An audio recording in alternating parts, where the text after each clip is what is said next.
রাজনৈতিক অস্থিরতার বছরেও রেকর্ড ৫,৬৩৪ কোটি টাকা পরিচালক মুনাফা করেছে রাষ্ট্রায়ত্ত সোনালী ব্যাংক, যা ২০২৩ সালের তুলনায় ১,৮৮৮ কোটি টাকা বেশি। দেশের সবচেয়ে বড় এই ব্যাংকের আমানত এখন ১,৬৪,৯৬০ কোটি টাকা, যার বিপরীতে ঋণ ৯৯,১৮০ কোটি টাকা।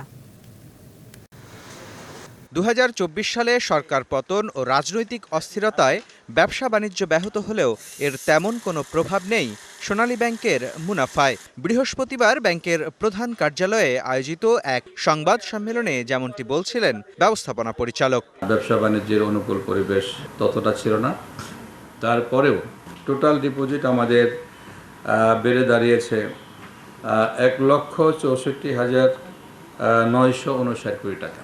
এডি রেশিও আমাদের 60%।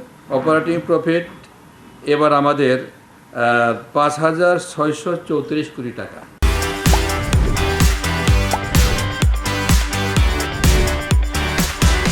সংকটের মধ্যেও ব্যাংকটির খেলাপি ঋণ আদায় হয়েছে ১,৭৭০ কোটি টাকা, আর রেমিটেন্স থেকে আয় ১,০২৪ কোটি টাকা। ব্যবস্থাপনা পরিচালক জানান, সেপ্টেম্বর প্রান্তিক পর্যন্ত সোনালী ব্যাংকের খেলাপি ঋণ প্রায় ১৬,০০০ কোটি টাকা। রিকভারি করার মতো ওইরকম পরিবেশ আমাদের বরাবরের মতো সেটা না থাকার পরেও খেলাপি ঋণ থেকে আমাদের ১,১৭০ কোটি টাকা আমরা রিকভারি করতে পেরেছি।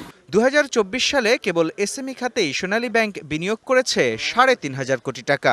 আগামী বছর এসএমইর উপর আমাদের বিশেষ নজর থাকবে। হলমার্কের মতো চিহ্নিত ঋণ খেলাপিদের কাছ থেকে অর্থ আদায়ে বিশেষ উদ্যোগ নেয়ার কথাও জানান ব্যবস্থাপনা পরিচালক। এই অ্যাসেটগুলো আমরা খুঁজে বের করে আমরা কিন্তু অ্যাটাচ করেছি। মুস্তফা মাহবুব, ডিবিসি নিউজ, ঢাকা।